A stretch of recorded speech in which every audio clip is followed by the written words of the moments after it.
السلام عليكم ورحمة الله وبركاته. أعوذ بالله من الشيطان الرجيم. بسم الله الرحمن الرحيم. Arabic letters 28 லெட்டர்ஸுக்குமே ஒரு இடத்துல இருந்து நம்ம உச்சரிப்போம்னு சொன்னோம். அதை வந்து மஹ்ரஜ் அப்படின்னு சொல்லியிருந்தேன். இப்போ அந்த மஹ்ரஜ் வந்து எந்தெந்த இடத்துல இருந்து நம்ம உச்சரிக்க போகிறோம் அப்படின்னு பார்க்க போகிறோம்.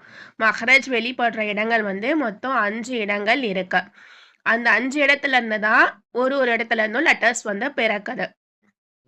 அந்த 5 பிளேசஸ் என்னன்னு பார்க்கலாம். எம்டி ஸ்பேஸ், அதாவது எம்டி ஸ்பேஸ் சொல்லி ஒரு வாயுனுடைய படம் கொடுத்துருக்காங்க. அதை வந்து அல் ஜவுஃப்னு சொல்லுவாங்க. அப்படின்னா என்னன்னா, வாயின் உள் காலியான இடத்திலிருந்து உச்சரிக்கக்கூடிய எழுத்துக்கள். வாயின் உள் காலியான இடத்திலிருந்து உச்சரிக்கக்கூடிய எழுத்துக்கள். இது அல் ஜவுஃப். செகண்ட், அல் ஹல்க். அல் ஹல்க் தொண்டை பகுதியிலிருந்து உச்சரிக்கக்கூடிய எழுத்துக்கள். தேர்டு, அல் லிசான். அல் லிசான். அல் லிசான்னா நாக்கு. நாக்கு பகுதியிலிருந்து உச்சரிக்கக்கூடிய எழுத்துக்கள், நாவின் எழுத்துக்கள் அப்படின்னு சொல்லுவாங்க. அடுத்ததா அஷ்ஷஃபத்தான். அஷ்ஷஃபத்தான். அஷ்ஷஃபத்தான் அப்படின்னா உதடு, இரு உதடுகளில் இருந்து உச்சரிக்கக்கூடிய எழுத்துக்கள்.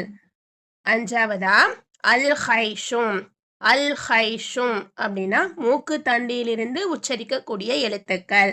இப்படின்னு மஹ்ரஜ் பாயிண்ட்ஸை 5 மேஜர் பிளேசஸா பிரிச்சிருக்காங்க.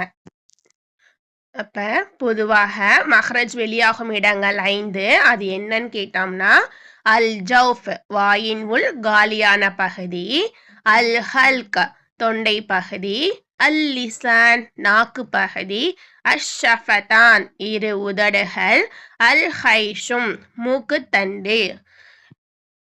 வாயின் உள் காலியான பகுதியிலிருந்தும் எழுத்துக்களை நம்ம உச்சரிப்போம். தொண்டை பகுதியிலிருந்தும் நம்ம எழுத்துக்களை உச்சரிப்போம். நாக்கு பகுதியிலிருந்தும் எழுத்துக்கள் வெளிப்படும். இரு உதடுகள் மூலமாகவும் நம்ம எழுத்துக்களை உச்சரிப்போம். மூக்கு தண்டியிலிருந்தும் நம்ம எழுத்துக்களை உச்சரிப்போம். அது என்னென்ன எழுத்துக்கள் அப்படின்னு